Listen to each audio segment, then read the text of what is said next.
oltre 1000 persone.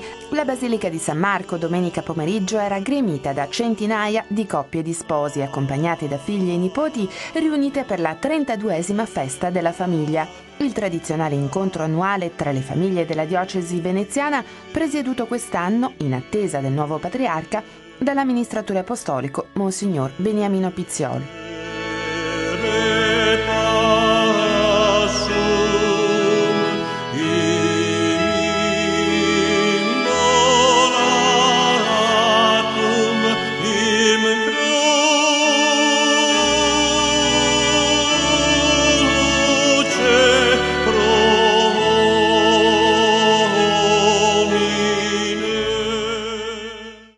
Il tema della giornata, promossa come sempre dalla Pastorale Diocesana per gli sposi e la famiglia, coordinata da Monsignor Silvio Zardon, era Gli sposi e la famiglia, testimoni dell'amore di Dio per gli uomini. Come si può diventare testimoni dell'amore di Dio?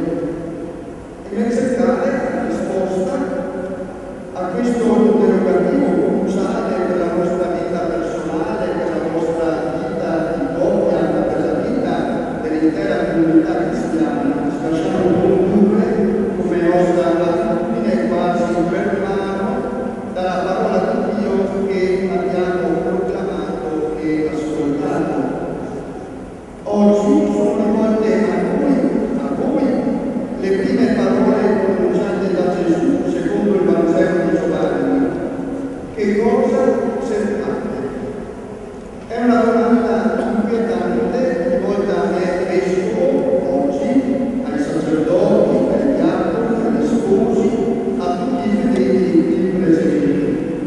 Lascio una risposta personale a voi, spose e sposi, e magari potete anche meditare, riflettere a livello di coppia nella vostra famiglia, forse anche con i vostri figli.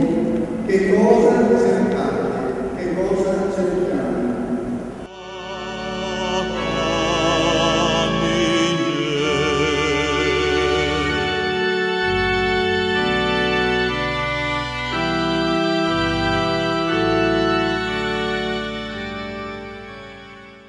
Ricordando il difficile momento di crisi che anche il Nord sta vivendo, Monsignor Pizziola ha poi invitato le famiglie presenti a farsi autentici testimoni dell'amore di Dio, aiutando chi versa in condizioni di disagio con gesti concreti, contribuendo per esempio al pagamento di una bolletta, di una rata d'affitto o di qualche altra necessità di chi stenta a tirare avanti.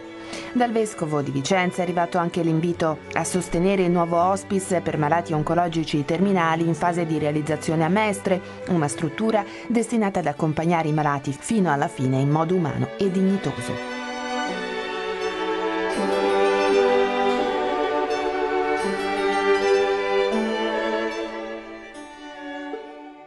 L'incontro comunque si è svolto all'insegna della festa con un reciproco scambio di doni, un quadro raffigurante l'abside della Basilica Monsignor Pizziol e la consegna della Bibbia a 40 nuclei familiari per sottolineare il ruolo centrale che la parola di Dio assume nella vita di ogni famiglia.